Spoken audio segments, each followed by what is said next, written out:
Salut les amis, comment vous allez? C'est votre gars Mr. DJF, comme vous connaissez déjà. Bon, attendez, je vais mettre un peu de parfum vite fait. Ouais, c'est en fait CHBBT de Gifo Delexi. Donc, si tu es intéressé, mon gars, tu te sens très bon, n'hésite pas à aller check le website gifodelexi.com, d'accord?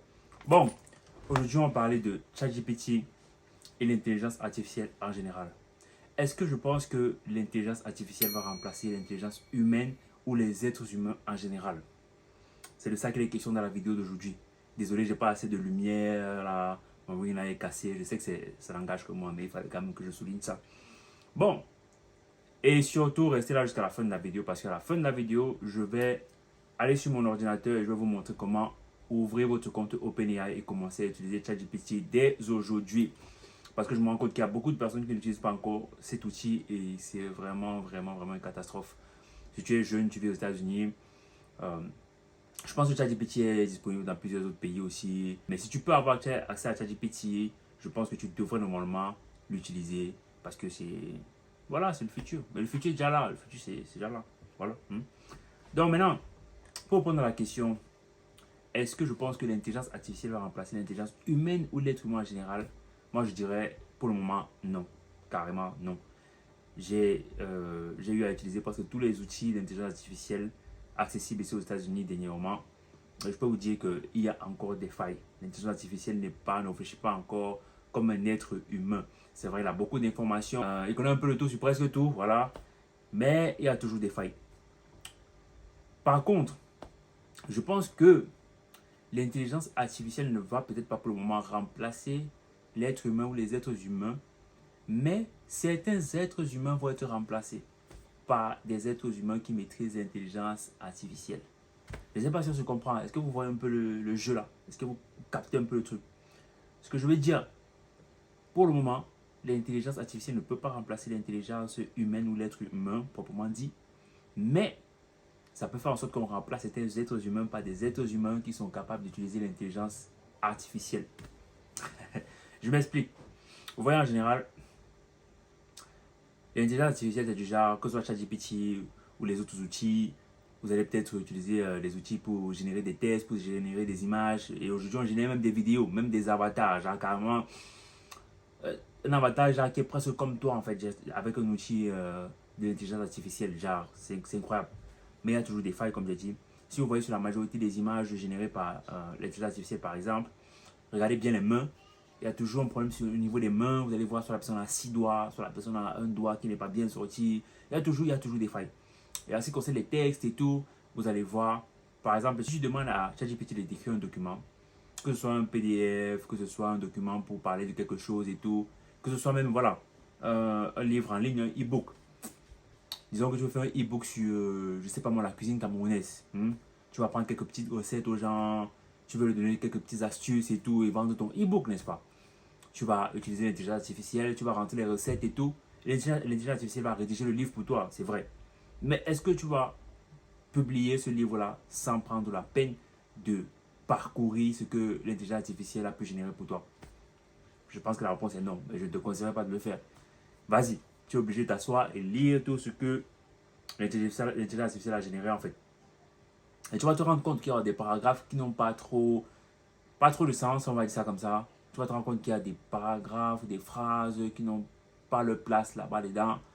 Et forcément, tu vas utiliser ton cerveau humain pour rectifier. C'est pour ça que je dis qu'il y a des failles. À la fin de la journée, il faut toujours utiliser le cerveau humain pour rectifier. Comme tu peux aussi demander à ChatGPT de te générer des designs pour ton business, parce que déjà c'est possible aujourd'hui avec Canvas et tout. Et si l'intelligence artificielle qu'on a intégrée dans ChatGPT génère tout cela pour toi, parce qu'il y a plusieurs applications qu'on a intégrées dans Canvas qui utilisent l'intelligence artificielle, n'est-ce pas?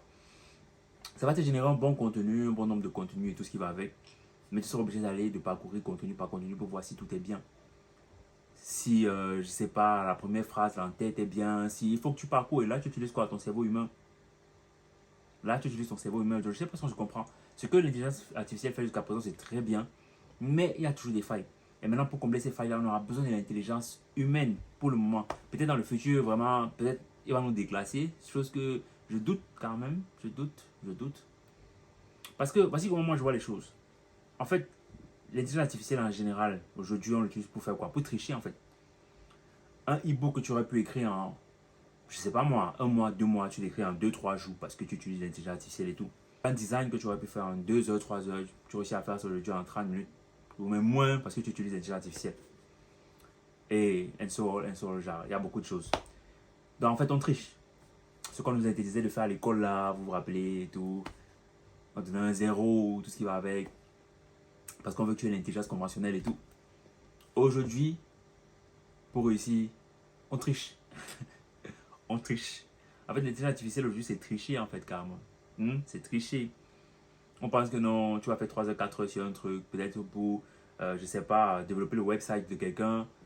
Ok, il va te payer parce qu'il pense que tu fais 20 heures, 22 heures dessus, tu utilises l'intelligence artificielle et vite fait, 2, 3 heures, tu vas finir avec. Vous voyez ce que je veux dire? Donc maintenant, il y a toujours eu différents types de tricheurs depuis l'époque. Il y a des tricheurs, eux, ils regardent à gauche, à droite, ils mettent leur copie. Ils ne savent même pas si ça tend vers le vrai ou ça tend vers le faux. Ils veulent juste mettre quelque chose sur la copie. Ça, c'est le mauvais tricheur. Genre, il ne connaît rien du tout, du tout.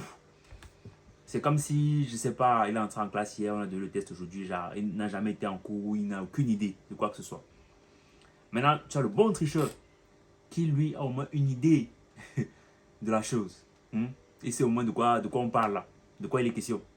Donc, quand il regarde à gauche, il regarde à droite, on lui donne une réponse. S'il sent que ça là, lui au moins il peut sentir que ça là, c'est impossible, ça ne peut pas. Donc, il ne connaît pas la réponse, mais il sait que l'autre là, ce n'est pas possible. Il sait que l'autre là, ce n'est pas possible, laissez tomber. Il peut encore se concentrer, voir s'il peut bricoler quelque chose là-bas, que d'écrire ce qu'on lui donne là qui n'a aucun sens. Donc, le bon tricheur, lui au moins il connaît de quoi il s'agit. C'est juste que bon, il n'a pas peut-être le temps de mieux assimiler ses leçons et tout ce qui va avec. Et ça c'est en général des tricheurs intelligents. C'est des gens, si vraiment ils avaient pris le temps d'assimiler les leçons, ils auraient pu vraiment composer ça, regarder à gauche, à droite. Et moi, je faisais partie des tricheurs intelligents. J'ai rarement fait partie de la catégorie de ceux qui ne sont pas intelligents ou des tricheurs de la première catégorie là. Ça, c'est vraiment du genre quand c'est une matière que vraiment je m'en fous. Vraiment, vraiment, je m'en fous. Mais en général, j'ai toujours fait partie des tricheurs intelligents qui savent au moins de quoi il est question. C'est-à-dire que je ne veux pas regarder à gauche, à droite, écrire juste non, non, non. Et aujourd'hui, maintenant, c'est le tricheur intelligent qui va réussir. Oui, parce que quand tu utilises l'intelligence artificielle, si c'est par exemple pour générer des designs, pour générer des textes, que ce soit même genre pour le copywriting, n'est-ce pas? Tu veux générer des textes pour un post sur Facebook ou je sais pas trop moi, ou même pour une publicité, genre une vidéo que tu es en train d'écrire, pour run les ads, n'est-ce pas? Il faut que au préalable, tu puisses déjà connaître de quoi il est question en fait. Si tu connais déjà de quoi il est question, maintenant quand l'intelligence artificielle va générer ce que ça va générer, tu pourras maintenant rectifier. Mais si tu ne sais pas de quoi il est question et que l'intelligence artificielle génère quelque chose, tu vas prendre, aller copier et coller là-bas. Parce que tu ne sais même pas ce que tu fais. Et là, tu fais partie de la première catégorie des tricheurs. Et tu vas pas aller loin avec ça. Donc, le futur va appartenir à ceux, pour le moment, hein, parce qu'après, je ne sais pas. Je ne connais pas vraiment. Je sais que ces gens-là développent l'intelligence artificielle en fonction de toutes les informations qu'ils reçoivent tous les jours. Et le bot, il devient de plus en plus intelligent, mais en fonction des informations qu'on lui donne. Il n'a pas vraiment un cerveau organique comme nous là. Voilà. Il n'a pas le common sense comme nous. Mais je vais arriver au fait que le futur, pour le moment, d'après ce que moi je vois, ça va appartenir aux gens qui sont des tricheurs intelligents. C'est-à-dire qu'ils savent de quoi il est question, mais ils utilisent maintenant l'intelligence artificielle pour aller plus vite.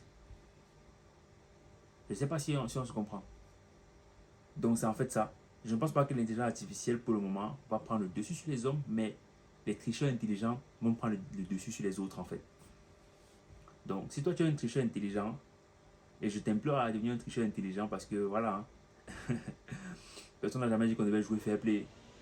Celui qui veut toujours prendre genre 20 heures, 22 heures, 23 heures de temps pour faire un job ou je sais pas, un travail ou travailler sur un projet sur lequel il aurait pu faire 1 heure de temps en utilisant l'intelligence artificielle, mais il veut montrer qu'il est trop fort, tant mieux pour lui. Nous, on va utiliser l'intelligence artificielle en 1 heure, on va finir avec. Et le client sera content. Ce n'est pas comme s'il y aura une différence entre nos deux. Non, non, le client sera toujours content. Donc, il faut apprendre vraiment à transformer votre façon de travailler, telle sorte qu'elle soit plus efficiente. Voilà, que vous produisez plus en moins de temps possible en utilisant l'intelligence artificielle. Aujourd'hui, on intègre l'intelligence artificielle dans presque tout. Donc, si tu es une personne coincée qui vit dans le passé, ça va être très compliqué pour toi. Mais comme je dis, c'est l'heure vraiment de maîtriser. Si tu ne commences pas aujourd'hui, Dans 10 ans, 15 ans, ça sera peut-être un peu trop grave. Genre, moi, je commence à m'intéresser à l'intelligence artificielle, je pense, l'année passée. Et jusqu'à présent, les outils que j'ai déjà trouvés, les outils que. C'est-à-dire que tu tombes sur une vidéo sur YouTube, comme ça, on t'apprend à faire quelque chose il y a de cela 6 ans. Il y a de cela 7 ans. Tu dis mince. Et pour toi, c'est quelque chose que tu pensais que c'est même pas encore possible. Tu pensais que c'était dans le futur. Quand tu fais les recherches, il y a des choses que tu vas trouver sur YouTube qui vont juste te surprendre en fait de ouf. Toi, tu penses que le futur, nous sommes déjà dans le futur. C'est maintenant, c'est aujourd'hui. C'est même pas quand, je sais pas, tu vas voir les chiens voler ou les chats avec les patins, je sais pas. C'est déjà le futur là maintenant. Donc ne dis pas que demain. Bon, j'essaie d'être trop bavardé. Mais je voulais juste vous donner mon avis concernant ce sujet là en fait. Et là, pour ceux qui sont restés jusqu'à la fin de cette vidéo, comme je disais, je vais aller sur mon ordinateur là maintenant et je vais vous montrer comment est-ce que vous pouvez ouvrir votre compte OpenAI aujourd'hui et commencer à utiliser ChatGPT. Avant d'y aller, je vais juste vous souligner que GIF Academy est prêt pour le moment. Le seul cours qu'on a sur le site, c'est Mindset 101 qui est gratuit. Là, nous sommes en train de travailler sur le premier cours, ChatGPT Prompt Engineering 101. Comme je vous ai dit, dans la majorité des outils AI, on utilise des prompts pour générer des images, pour générer des textes, pour générer des vidéos. Donc, ce sont des prompts. Donc, si on sait ChatGPT, on va vous montrer comment. Pas seulement les prompts en fait, genre, ça sera vraiment ChatGPT 101, vous montrer exactement comment vous pouvez customiser même votre ChatGPT bot et tout ce qui va avec. Donc, si vous êtes intéressé, n'hésitez pas, vous pouvez nous écrire sur WhatsApp à ce numéro, on peut vous enregistrer déjà. Le cours sera disponible la semaine prochaine, d'ici lundi ou mardi, un truc du genre. Et ça ne va pas coûter cher, ça va pas coûter cher. Pour ceux qui sont dans d'autres pays, écrivez-nous aussi, même si on ne peut pas, même si vous ne pouvez pas acheter directement à travers le website, comme ceux qui sont par exemple aux États-Unis ou au Canada, on va trouver le moyen de vous envoyer des liens, pour vous envoyer le contenu, une fois que vous aurez payé d'une manière ou d'une autre. De toutes les façons, on va trouver. Donc, les amis, c'était tout. Là, on va aller directement sur l'ordinateur. Je vais vous montrer comment vous pouvez ouvrir votre compte OpenAI. Bon, les amis, là, nous sommes sur mon ordinateur. Je vais vous montrer comment est-ce que vous pouvez ouvrir votre compte OpenAI aujourd'hui. Donc, on va aller dans la barre de recherche. On va taper Open, AI. Cliquez sur Login. Une fois que vous êtes ici, vous cliquez là. Et donc là, on va cliquer sur Don't have an account, sign up. On demande de rentrer l'email. Moi, je vais plutôt cliquer sur Google. Je vais continuer avec mon email. Vous pouvez faire pareil. Vous rentrez juste l'email que vous voulez utiliser là-bas. Moi, je vais utiliser le compte Google ici, donc je vais utiliser l'email une fois. Ok. Je vais mettre un birthday juste à la... Vas-y, au hasard. Disons, on va mettre 2, ok. 23, ok. 1980, je sais pas moi, 17, un truc du genre, ok. On va continuer. Donc, là, je vais cliquer sur ChatGPT. Là, je peux cliquer sur Login ou Sign Up. Mais je vais cliquer sur Login. Je vais encore cliquer sur Continuer avec Google. Cliquer sur mon email. Et là, je suis à l'intérieur. La raison pour laquelle j'ai cliqué sur Login au lieu de Sign In, c'est parce que je vais utiliser l'email de mon compte Google, n'est-ce pas? Je vais utiliser l'email de mon compte Google, donc je n'ai pas de problème. Ils enregistrent tout. Et puis, moi, j'ai pas à rentrer grand chose. Mais si toi, tu veux utiliser un autre email, je pense que ça sera un peu différent. Donc, je te conseille d'utiliser l'email que tu utilises pour ton compte Google. Mais bon, d'une manière ou d'une autre, ce sera pas si compliqué que ça. Donc, là, je vais cliquer sur OK, let's go. Et là, je suis dans ChatGPT. Vous voyez, c'était tout. Donc, vous allez dans openai.com, vous créez un compte, et après, vous cliquez sur ChatGPT. Donc là, nous sommes dans ChatGPT. Là, je vais vous montrer un peu vite fait de quoi il s'agit. Donc, si je dis hello, il va me répondre. Hello, how can I assist you today? Je vais peut-être lui demander, is ChatGPT available everywhere in the world?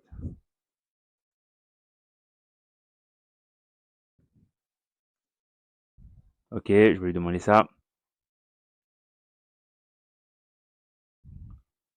Ok, maintenant je vais lui demander in French, please.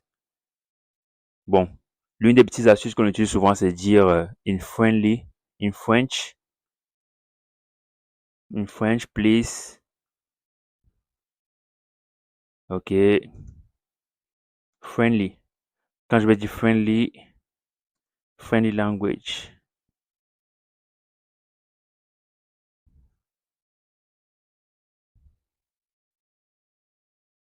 Et donc, il a traduit en français.